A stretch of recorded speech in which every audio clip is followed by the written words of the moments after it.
முன்ஜென்ம சுக்ருதம் உனக்கு திருக்கோஷ்டி நம்பிகள் அத்திம்பேராய் வாய்த்தது. அவரை உன் வாழ்க்கைக்கு முன்னுதாரணமாக கொண்டு பகவத் சேவையும் தர்ம வழியில் லௌகீக சேவையும் செய்து சம்பிரதாயத்தை பேணி காக்க வேண்டும். நல்வேளையில் ஓர் சிறந்த ஸ்ரீ வைஷ்ணவ குடும்பத்தில் பிறந்து வைஷ்ணவ பெருமக்களின் முன்னிலையில் இவளை கரம் பற்றியிருக்கிறாய்.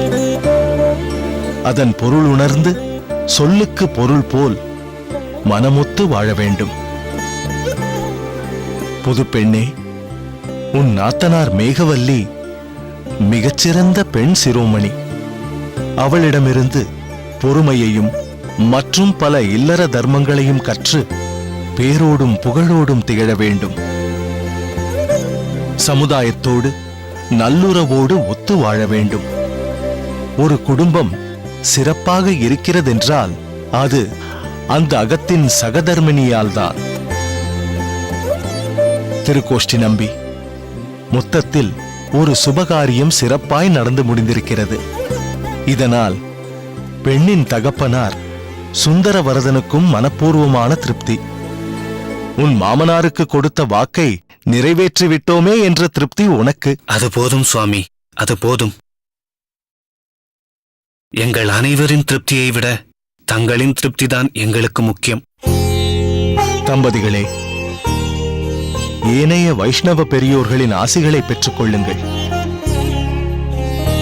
சரி, அடியேன் இவ்விடம் விட்டு சற்று அகல்கிறேன். அப்போதுதான் சில விஷயங்களை சுதந்திரமாக பரிமாறிக்கொள்ள முடியும்.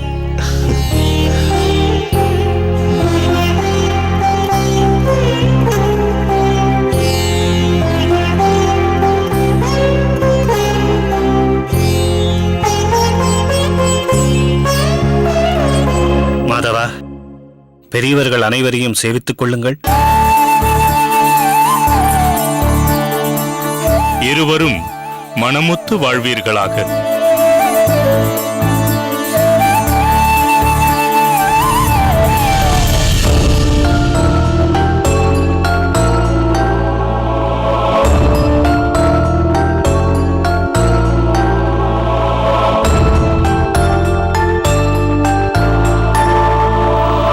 மாதவா, யாரை தேடுகிறாய்? மாரணியர் நம்பி.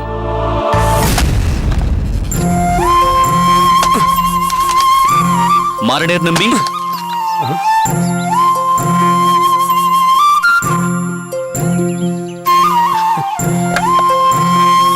குருநாதருக்கு வந்தனம். வா மாதவா. மாரணியர், இவள் அடியனின் சகதர்மணி ருக்மணி. நமஸ்காரம். மிகவும் சந்தோஷம் மாதவா. உன் கல்யாணம் முடிந்து உன் அகமுடையாளோடு பார்ப்பதற்கு குறிப்பாக இருக்கிறது. ஆனால் நீ என் கல்யாணத்திற்கு வராதது எனக்கு வருத்தமாக இருக்கிறது.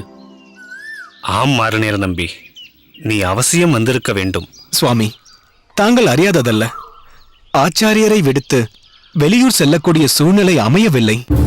இங்கு மலராண்டாருக்கு உடம்பு சுகமில்லாமல் போய்விட்டது. அதனால்தான் அடியேனால் மாதவனின் திருமணத்தில் கலந்து கொள்ள முடியவில்லை. ஆனால் என் நினைவு முழுவதும் அன்று அங்குதான் இருந்தது. மாரணியர், நீ என்னென்னவோ சமாதானம் சொல்ல முயற்சிக்கிறாய். இல்லை மாதவா, அடியேன் திருக்கோஷ்டியூர் அகத்தில் தங்கியிருந்து உணவை உண்டிருக்கிறேன். அதன் மூலம் அடியேன் நன்றிக்கடன் பட்டிருக்கிறேன்.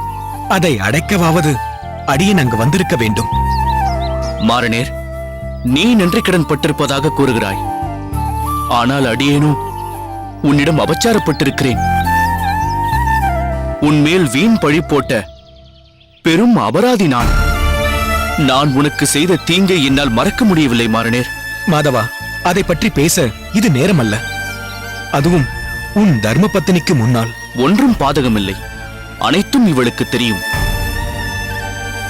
ஆம் மாரணியர் நம்பி, மாதவன் அந்நிகழ்ச்சிக்கு பிறகு மிகவும் மனம் வெதும்பி, அதே சமயத்தில் மனம் திருந்தி எல்லா விதத்திலும் ஒரு உண்மையான ஸ்ரீ வைஷ்ணவனாக வாழ வேண்டும் என்று தீர்மானித்திருக்கிறான். அதன் வெளிப்பாடு கல்யாணத்திற்கு முன்பே இப்பெண்ணிடம் அனைத்து விஷயங்களையும் ஒன்றுவிடாமல் எடுத்து கூறிய பின்புதான் இவர்களின் கல்யாணமே நடந்துள்ளது.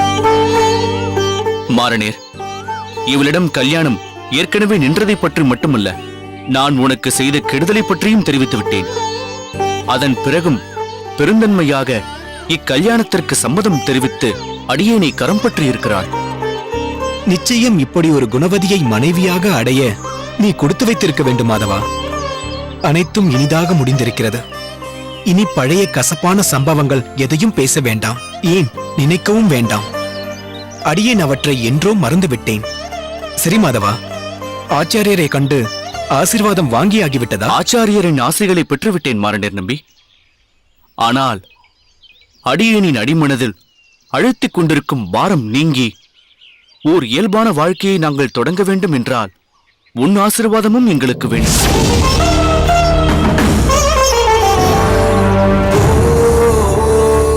அதற்காகத்தான் நாங்கள் உன்னை தேடி வந்தோம். மாதவா, நீ என்ன சொல்கிறாய்? அடியேன் போய் உனக்கு ஆசீர்வாதம், அதெல்லாம் தேவையற்றது. உன் பாரம்பரியம் எங்கே? அடியேனின் பாரம்பரியம் எங்கே? நீ எங்கே? அடியேன் எங்கே? அடியேனிடம் ஆசி பெறுவது தகாது மாதவா. இல்லை மாரண்டர் நம்பி, என்ன பாரம்பரியத்தில் பிறந்து என்ன? அடியேனின் பாரம்பரியத்திற்கு அடியேன் செய்த அபகாரம் அனைவரும் அறிந்ததே. ஆனால் நீயோ குணபூரணன், குலத்தை விட குணத்தில் வெகு உயரத்தில் உச்சத்தில் நிற்பவன். மாதவா, மாரநேர நம்பி, இவன் கூறியதில் தவறேதும் இல்லை. மிகவும் புரிந்துணர்ந்து அவன் இதை கூறியிருக்கிறான். சாஸ்திரமும் அதையே தான் கூறுகிறது. ஒருவன் எவ்வளவு தாழ்ந்த குலத்தில் பிறந்திருந்தாலும் ஆத்ம ஞானமும் பகவத் ஞானமும் பெற்று உண்மையான வைஷ்ணவராக அவர் மாறிவிட்டால் அவரை கண்ட மாத்திரத்திலேயே உயர்ந்த குலத்தில் பிறந்த அந்தணனாக இருந்தாலும் அவர் கால்களில் விழுந்து நமஸ்கரிக்க வேண்டும். அவரை குருவாக ஏற்றுக்கொள்ள வேண்டும். அதனால் இவனை பரிபூரணமாக மன்னித்து விட்டாய் என்பதை உளப்பூர்வமாக இவன் உணர இவர்களுக்கு நீ ஆசி வழங்குவதுதான் சரி. அதனால் இவர்களை தடுக்காதே.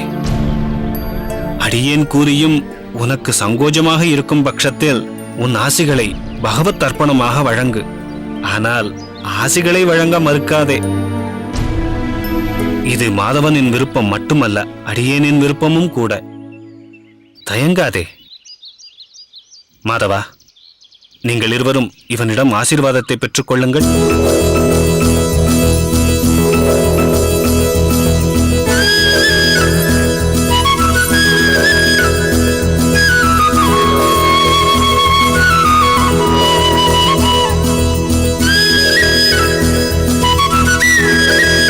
சர்வம் ஸ்ரீ கிருஷ்ணார்ப்பணம்.